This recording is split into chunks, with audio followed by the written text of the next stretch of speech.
By Marcia Dunn, the Associated Press. Cape Canaveral, a U.S. billionaire who made a fortune in tech and fighter jets, is buying an entire SpaceX flight and plans to take 3 everyday people with him to circle the globe this year. Besides fulfilling his dream of flying in space, Jared Isaacman announced Monday that he aims to use the private trip to raise $200 million for St. Jude Children's Research Hospital, half coming from his own pockets. A female health care worker for St. Jude already has been selected for the mission. Anyone donating to St. Jude in February will be entered into a random drawing for seat No. 3. The fourth seat will go to a business owner who uses Shift 4 payments, Isaacman's credit card processing company in Allentown, Pennsylvania.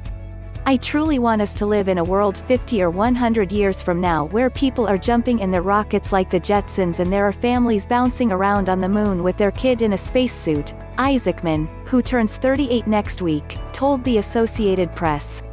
I also think if we are going to live in that world, we better conquer childhood cancer along the way. He's bought a Super Bowl ad to publicize the mission, dubbed Inspiration 4 and targeted for an October launch from Florida. The other passengers aboard the SpaceX Dragon capsule, what Isaacman calls a diverse group, from everyday walks of life, will be announced next month. SpaceX founder and chief executive Elon Musk expects the flight to last 2 to 4 days. Isaacman's trip is the latest deal announced for private space travel, and it's No. 1 on the runway for an orbital trip. This is an important milestone toward enabling access to space for everyone, Musk said during a press conference Monday from SpaceX headquarters in Hawthorne, California.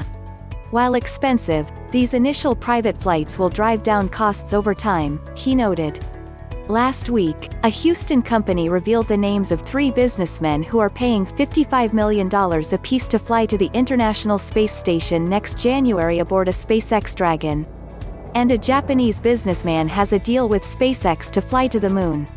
In the past, space tourists had to hitch rides to the space station on Russian rockets. Isaacman would not divulge how much he's paying SpaceX, except to say that the anticipated donation to St. Jude vastly exceeds the cost of the mission. While a former NASA astronaut will accompany the 3 businessmen, Isaacman will serve as his own spacecraft commander. The appeal, he said, is learning all about SpaceX's Dragon and Falcon 9 rocket. The capsules are designed to fly autonomously, but a pilot can override the system in an emergency. A space geek since kindergarten, Isaacman dropped out of high school when he was 16, got a GED certificate and started a business in his parents' basement that became the genesis for Shift 4.